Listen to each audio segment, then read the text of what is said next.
Hello guys, it's Joyboy and we're back with another video. Today we're going to talk about the latest chapter of One Piece, 1095. A really incredible chapter which was mainly about Kuma's flashback, which is one of the most anticipated flashbacks by us One Piece fans, as we hope it's going to bring answers to several of our questions.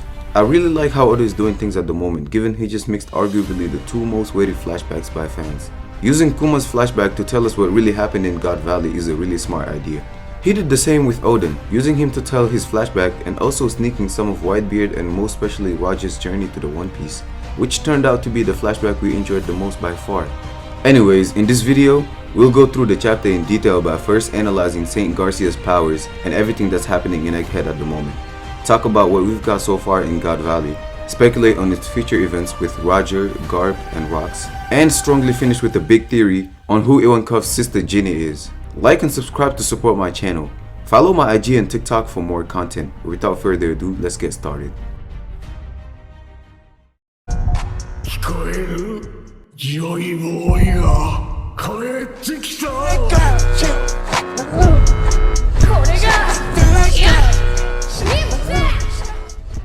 This chapter started with Saint Garcia. Remember in the recent chapter, he landed in Egghead in that giant demonic sign and revealed his true form. With Luffy vs Kizaru's fight wrapped up, it's time we face the final boss of Egghead, Saint J. Garcia Saturn, godhead of science and defense who has stepped up onto the battlefield to take care of business in the island himself. The first people he's setting his sights on are Sanji, Frankie, Dr. Vegapunk, and Bonnie. Bonnie quickly started the fight by straight attacking Saint Garcia and stabbing him through the chest with a sword. This attack did not hurt him at all, and what's even crazier is he said he tanked it on purpose, which shows how scary this guy is. You can tell from his presence, aura, and especially his words in the chapter that he is stronger than the admirals and it's not even close. In my most recent reviews, I was telling y'all that he's going to be the true menace to the Straw Hats, not Kizaru, and at this point, Luffy really need to get up to fight him, because no one else is really going to be able to do so at the moment. Just take a look at what he did to Sanji here without even laying a finger on him. He hurt him so bad and it's not any other character. It's Sanji we are talking about, who has germ cells in his genes, and we saw what it can do with his fight against Queen. Everybody in the island is moving, but what's crazy is that Sanji, Frankie, Vegapunk, and Bonnie are having difficult times moving. Taking into account their original will, which was to leave Egghead, first thing they normally should do is run away, especially if things get complicated like that. What if it is because Saint Garcia randomly appeared in front of them and that now that they're in the circle, they can't really move out of it unless he's defeated? As you saw in the recent chapter, one of the Marines' head exploded just by looking at this creature, because they happened to be in the proximities. So Sanji's damage, like I was explaining earlier, makes sense now, even though he got the exoskeleton. Anyways, if it's related to them being in the proximities, we'll see. 進む先々で同行者を増やし、エースのもとに走るルフィ。だがその前に監獄所長マゼランが立ちはだかる。 Now let's move on to the next topic. Kizaru is on the ground and he really can't move. Despite the hype surrounding Luffy's fight against Kizaru, it surprisingly ended in just 3 chapters, showing Luffy's growth and proving that he deserves his Yonko title. I told y'all so many times, Luffy is stronger than Kizaru and he can beat him with less difficulty than most people think. Even though Gear 5 is kind of a troll form, it's easy to tell when Luffy is fighting seriously with it.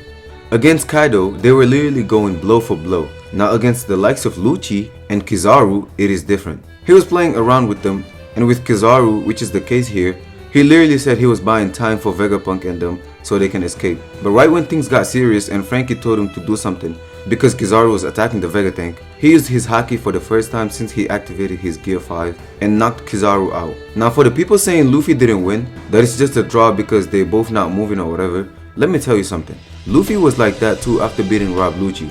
Does that mean that that one was a draw too? I don't think so.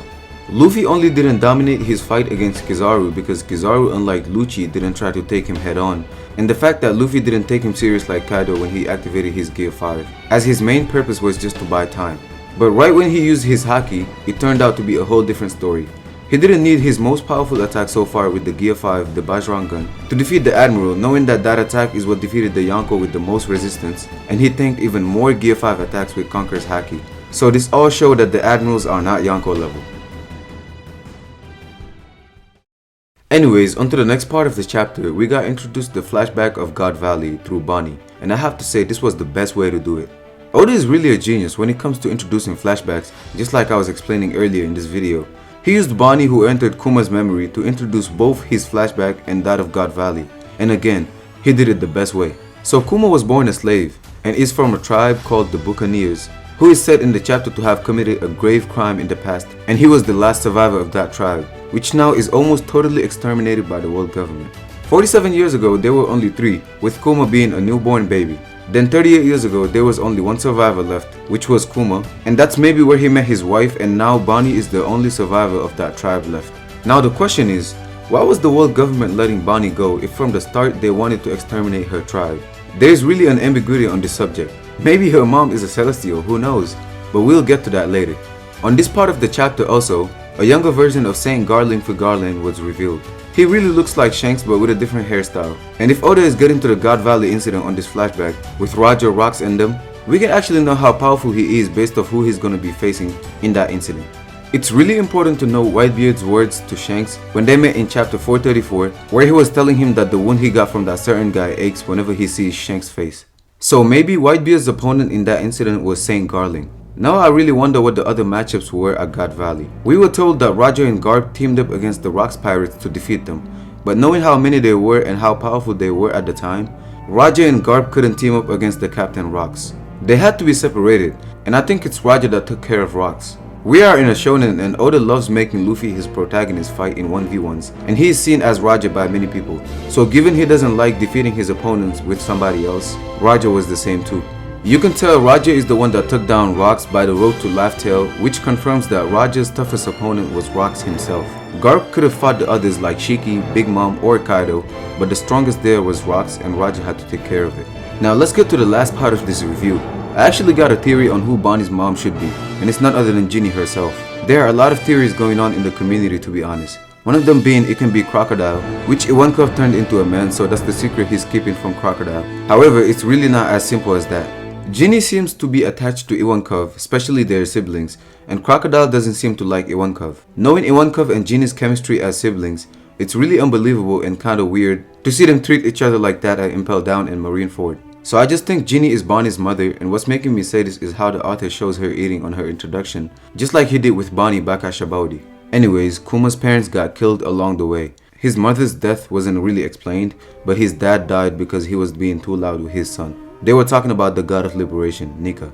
His dad was just telling him that Nika is going to set them free and was just asking him to have faith.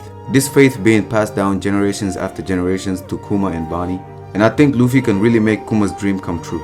Before the arc ends, Kuma can come to Egghead if that's his original destination, say goodbye to her daughter, hear the drums of liberation, and activate a programmed auto-destruction with a smile on his face to let her daughter and the Straw Hats leave the island. Alright, that's it for this review. I really hope you liked it. Facing my mic talking about this chapter was a pleasure. Comment down your thoughts and any questions you maybe got for me about this chapter. Anyways, I really hope you enjoyed this video, cause I really worked hard on it, and if so, subscribe to my channel and join the crew. Sayonara.